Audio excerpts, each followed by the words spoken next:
Welcome to 99 TV. Journalist and jurist మాజీ RTI commissioner doctor Vijay బాబు గారి వీటాక్స్ కార్యక్రమానికి స్వాగతం. సార్ నమస్కారం.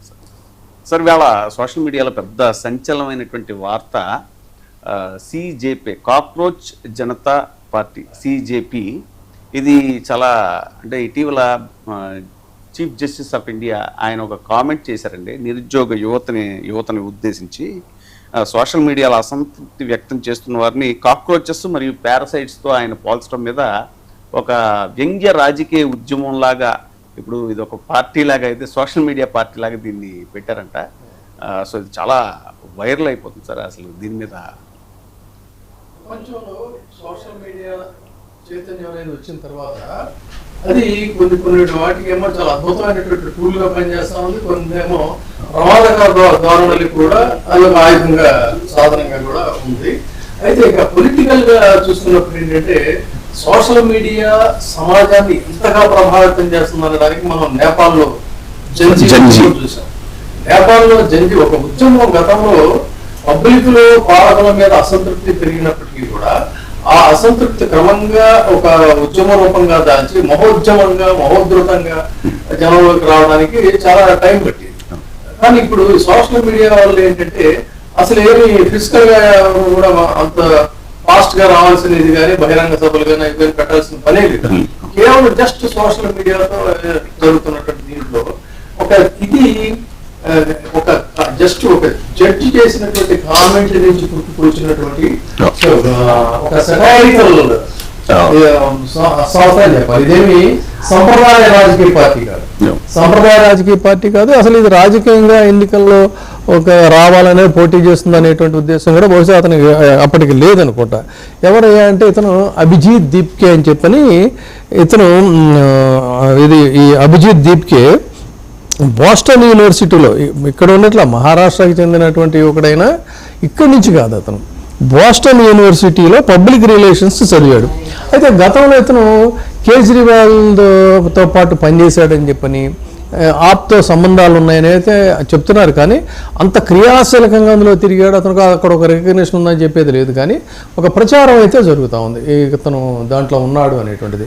సో అయితే ఆ ఉద్దేశంతోనో దాంతోనో అయితే మొదలు పెట్టలేదు. కానీ ఇందాక ప్రస్తావించినట్టుగా ఏంటంటే ఒక అనుకోకుండా వచ్చినటువంటి ఒక కామెంట్ నుంచి యువతని ప్రభావితం చేసేటువంటి విధంగా ఈ సిజేపీ అని చెప్పని, కాక్రోచ్ జనతా పార్టీ అనేటువంటి దాన్ని చేశాడు. అయితే ఇది అనౌన్స్ చేసిన వెంటనే అసలు అనూహ్యంగా చాలామందికి అసలు ఏంటంటే ఇన్సెక్ట్ ఫోబియా అని ఉంటుంది.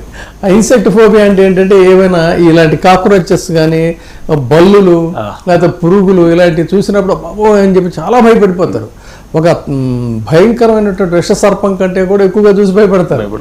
అలాంటిది ఇతను చాలా గమ్మత్తుగా ఆ కాక్రోచ్ అనేటువంటి కామెంట్ నుంచే ఈ కాక్రోచ్ జనతా పార్టీని పెట్టడం, వెంటనే దానికి విశేషమైనటువంటి స్పందన. ఎంతంటే లక్షల మంది సభ్యత్వం దీంట్లో నమోదు చేసుకోవటమే కాకుండా ఇన్స్టాగ్రామ్లో కోట్ల మంది ఫాలో అయ్యారని చెప్పని తెలుస్తుంది. ఇక్కడ ఉన్నటువంటి మనకి దీని ప్రకారంగా ఎంతమంది అయ్యారయ్యా అంటేనంట, దాదాపుగా బీజేపీ అంత ఫాలోయింగ్ తయారు చేసుకోవడానికి వాళ్ళకి కన్స్ట్రక్టివ్గా చేస్తే కొన్ని సంవత్సరాలు పట్టింది వాళ్ళకి. అలాంటిది ఆ బీజేపీ అధికారిక ఇన్స్టాగ్రామ్ అకౌంట్ను కూడా ఈ ఫాలోవర్స్ దాటేసేసారంట చాలా షార్ట్ స్పాన్లో. సో అంత ఫాస్ట్గా ఇది వైరల్ అయిపోయింది. మరి అసలు ఏంటి అసలు ఈ కాక్రోచ్ జనతా పార్టీ యొక్క ఎజెండా ఏంటి అని అంటే, ఇందులో కొన్ని వివాదాస్పద అంశాలు అయితే ఉన్నాయి. ఏంటి అన్నట్టయితే రిటైర్ అయిన న్యాయమూర్తులకు రాజకీయ పదవులు ఇవ్వకూడదు అనేటువంటిది వీళ్ళ డిమాండ్. అంటే ఈ మధ్యకాలంలో కొంతమంది న్యాయమూర్తులు రిటైర్ అవ్వటం, వాళ్ళకి మళ్ళీ పునరావాసం కల్పించడం, కొంతమందికి గవర్నర్ పదవులు ఇవ్వటం, కొంతమందికి ఇవి జరుగుతున్నాయని దాని మీద అయితే ప్రత్యక్షంగా కూడా చాలామంది విమర్శలు చేశారు. అయితే ఇతను ఏంటంటే దాన్ని ఒక ఎజెండాలో ఒక ప్రధానమైనటువంటి పాయింట్గా పెట్టాడు. ఏంటంటే రిటైర్ అయిన న్యాయమూర్తులకు రాజకీయ పదవులు ఇవ్వకూడదు. తర్వాత మీడియా, భారతదేశంలో కానీ దీంట్లో కానీ మీడియాకి సంఖ్యలు వేస్తున్నారు. ఆ పరిస్థితుల్లో లేకుండా ఫ్రీడమ్ ఆఫ్ ఎక్స్ప్రెషన్ అనేటువంటిది చాలా అత్యంత బలమైనటువంటి ఇది భారత రాజ్యాంగంలో. ఈ రోజున ఆ ఫ్రీడమ్ ఆఫ్ ఎక్స్ప్రెషన్ అనేటువంటి ఫండమెంటల్ రైట్కి గ్రహణం పట్టింది, రాజకీయ గ్రహణం పట్టింది. కాబట్టి ఆ గ్రహణం నుంచి ఇది విడివడి మీడియా స్వతంత్రంగా వ్యవహరించాలి అనేటువంటిది ఒక ప్రధానమైనటువంటి వాళ్ళ ఎజెండాలో ఇది. తర్వాత మహిళలకి 50% రిజర్వేషన్. మహిళలకి 50% రిజర్వేషన్ అనేది ఇది దశాబ్దాలుగా జరుగుతుంది. అన్ని పార్టీల వాళ్ళు ఎలక్షన్స్ మేనిఫెస్టోలో పెడుతుంటారు, కానీ ఎవరు అది పార్లమెంట్లో బిల్లు అయ్యేసరికి ఏదో ఒక వంకతో అదేమో అటకెక్కుతూనే ఉంటుంది. తాజాగా కూడా అదే రకమైనటువంటి పరిస్థితి అయింది. సో దాన్ని బలంగా ఇతను సపోర్ట్ చేస్తాం. మహిళలకు 50% రిజర్వేషన్ ఉండాలి అని చెప్పి అన్నాడు. తర్వాత ఎన్నికల సంస్కరణ. ఇప్పుడు ప్రస్తుతం ఒక బర్నింగ్ టాపిక్ ఏంటంటే ఎన్నికల సంస్కరణ. ఆ ఎన్నికల వ్యవస్థ మీద కఠినమైనటువంటి సంస్కరణలు తీసుకురావాలి అనేటువంటిది ఇతని ఎజెండాలో ప్రధానమైనటువంటి అంశం. సో ఈ రకంగా ఇది ఒక రకంగా మళ్ళీ చెప్తుంది ఏంటంటే ఇది సంప్రదాయ రాజకీయ పార్టీ కాదు, ఒక సటైరికల్ పార్టీగానే కాక్రోచ్ జనతా పార్టీ అనేటువంటిది ఇదైంది. అయితే ఈ సిజేపీ ట్విట్టర్లో మొదలైనటువంటి ఇది రోజుకి కూడా ఒక విపరీతమైనటువంటి ట్రెండింగ్ క్రియేట్ చేసేసరికి దీన్ని భవిష్యత్తులో ఇది ఏ డైరెక్షన్కి వెళుతుందో ఎలా అవుతుందో తెలియనటువంటి పరిస్థితుల్లో కొన్ని రోజుల నుంచి అధికారంలో ఉన్నటువంటి వాళ్ళకి చాలామందికి కూడా ఇది నిద్ర పట్టనటువంటి విధిగా కూడా తయారైంది. ముఖ్యంగా యువతని తీవ్రంగా ప్రభావితం చేస్తున్నటువంటి పరిస్థితి. అందుకని ఇలాంటి ఈ రకమైనటువంటి టెండెన్సీస్ అనేటువంటిది మంచిది కాదు, దీన్ని ఖచ్చితంగా క్లోజ్ చేయాలనుకున్నారు. మరి ఏదైతే అయిందిలే అన్నట్టుగా ఇప్పుడు ఇవాళ లేటెస్ట్గా మనకి వచ్చినటువంటి వార్త ఏంటంటే దీన్ని హోల్డ్ చేశారు. అయితే ఇతను చాలా కూల్గా ఏం కామెంట్ చేశాడంటే అభిజిత్ దీప్కే నేను ఊహించినట్టే జరిగింది అంటే ఇతనికి ముందే అనుకున్నాడు అనమాట. నేను ఊహించినట్టే జరిగింది, నా దీన్ని క్లోజ్ చేసేసారు అని చెప్పని కూడా ట్విట్టర్లో ఒక ట్వీట్ చేశాడు. అయితే అసలు ఎందుకు ఈ రకమైనటువంటి దీని మీద పరిస్థితి వచ్చిందంటే ఇక్కడ ప్రధానమైనటువంటి అంశాలు ముఖ్యంగా జంజీలో భారతదేశంలో నేపాల్లో జంజీ ఉద్యమం తర్వాత భారతదేశం యువతలో కూడా అంటే ఏదైనా ఒక సంఘటన నుంచి వాళ్ళు ఇన్స్పైర్ అవుతారు కదా.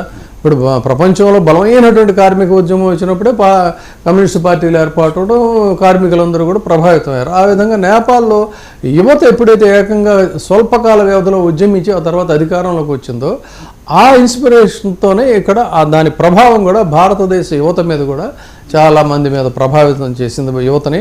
కాబట్టే ఇంత షార్ట్ స్పాన్లో యూత్ ఫాలోయింగ్ అనేటువంటిది దీనికి ఉంది అనేది కూడా చెప్తున్నారు.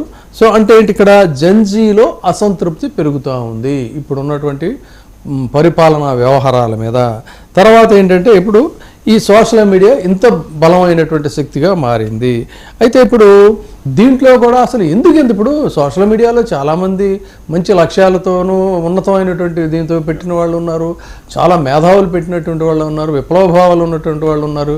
కానీ ఇంత షార్ట్ స్పాన్లో ఎందుకు ఇదైంది అనే దాని మీద ఒక పరిశీలన చేస్తే ఏంటంటే ఒక సటైరికల్ దీని మీద ఎక్కువ వీళ్ళు ప్రభావితం అవుతున్నారు. ఇది ఇన్స్టాగ్రామ్ రీల్స్, మీమ్స్, సెటైర్స్ ఇవన్నీ ఎక్కువగా సోషల్ మీడియాలో విపరీతమైన ప్రభావితం చేస్తున్నవి ఏంటంటే రీల్స్, సెటైర్స్ ఇవే కదా. దాని మీద ఏకంగా ఇప్పుడు ఒక కొన్ని ఛానల్స్ కూడా మొదలైపోయాయి 24 hours ఆ రకంగా. అందుకని ఇది ఇంత పెద్ద పాపులర్ అయింది అనేటువంటిది ఒక పార్శ్వం. తర్వాత దీన్ని కొంతమంది అనలిస్టులు చెప్తుంది ఏంటన్నట్టయితే ఇదేదో పొబ్బలో పుట్టి పొబ్బలో అయిపోయేటట్టుగా ఇది ఒక వైరల్, ఒక ట్రెండింగ్ ఇది, అంతేకాదు తప్ప ఇలాంటి వాటికి పెద్ద నిలకడ అనేటువంటిది ఉండదు, ఎందుకు దీని గురించి వర్రీ అవ్వటం అని కూడా కొంతమంది అన్నారు. అయితే అసలు ఇది సీరియస్ ఉద్యమం కూడా కాదు, దేనికోసం మీరు అంత కంగారు పడాలి అనేటువంటి వ్యాఖ్యానం చేసినటువంటి వీళ్ళు కూడా కొంతమంది ఉన్నారు. అయితే ఎక్కువ మంది మెజారిటీ జనం చెప్తుంది ఏంటంటే ఇంత షార్ట్ స్పాన్లో ఇంత పెద్ద పాపులర్ అయింది అని అంటే ఈ clean politics and strong society అనే నినాదంతో వచ్చింది. ఇది clean politics and strong society, ఇది యూత్ని బాగా అట్రాక్ట్ చేసింది. కాబట్టి ఇది ఇక్కడ ఇట్ షోస్ దట్ యువతలో తీవ్రమైనటువంటి ఒక అసంతృప్తి ఉంది. ఆ అసంతృప్తిని ప్రతిబింబిస్తూనే ఇది ఒక ట్రెండింగ్ కాక్రోచ్ జనతా పార్టీ అనేది ఇంత పెద్దగా ట్రెండ్ అయింది అనేటువంటిది కొంతమంది చేస్తున్నటువంటి విశ్లేషణ. సో ఏది ఏమైనా కూడా భారత యువత భావోద్వేగాలకి ప్రతిబింబించేటువంటి విధంగా ఈ కాక్రోచ్ జనతా పార్టీ అనేటువంటిది ఒక ఇదైంది. వ్యవస్థ మీద పెరుగుతున్నటువంటి అసహనాన్ని కూడా ఇది ప్రతిబింబింపజేసింది అనేటువంటిది కొంతమంది చెప్తున్నారు. తర్వాత యువత భావోద్వేగాలకి ఇది ఒక సాధనంగా, ఒక ప్లాట్ఫామ్గా కూడా నిలబడింది కాబట్టే ఇంత పాపులర్ అయింది అనేటువంటిది ఇది కొంతమంది చెప్తున్నటువంటి అనాలిసిస్. అయితే ఈ ఎక్స్ అకౌంట్ బ్లాక్ అవటం అనేటువంటిది ఇప్పుడు ఒక పెద్ద అప్పుడే ఆల్రెడీ ఒక డిబేట్స్ స్టార్ట్ అయినాయి. తెలుగునాట మనం ఇప్పుడు స్టార్ట్ చేసినట్టే బహుశా కాసేపట్లో నేషనల్ లెవెల్లో కూడా చాలా ఛానల్స్లో ఇది డిబేట్ అయ్యేటువంటి అవకాశం ఉంటుంది. సో ఇది దీనికి సంబంధించినటువంటి అంటే బొద్దింకంలో పారదోలాలి అన్నట్టుగానే ఈ బొద్దింక పార్టీని కూడా మన వాళ్ళు పారదోలారని చెప్పుకోవచ్చు. సరే, దీని కాన్సిక్వెన్సెస్ ఎలా ఉంటాయని చెప్పచ్చు. మొత్తం అయితే దీనికి సంబంధించినటువంటి దీని మీద చాలా కూల్గా అతను ఇచ్చినటువంటిది నేను ఊహించినట్టే జరిగింది. అభిజిత్ దీప్కే చెప్పింది ఏంటంటే నేను ఊహించినట్టే జరిగింది, నా అకౌంట్ను బ్లాక్ చేశారని చెప్పని అతనైతే మెసేజ్ పెట్టాడు. చూద్దాం దీని కాన్సిక్వెన్సెస్ ఎలా ఉంటాయి అనేది. సార్, మరొక అంశం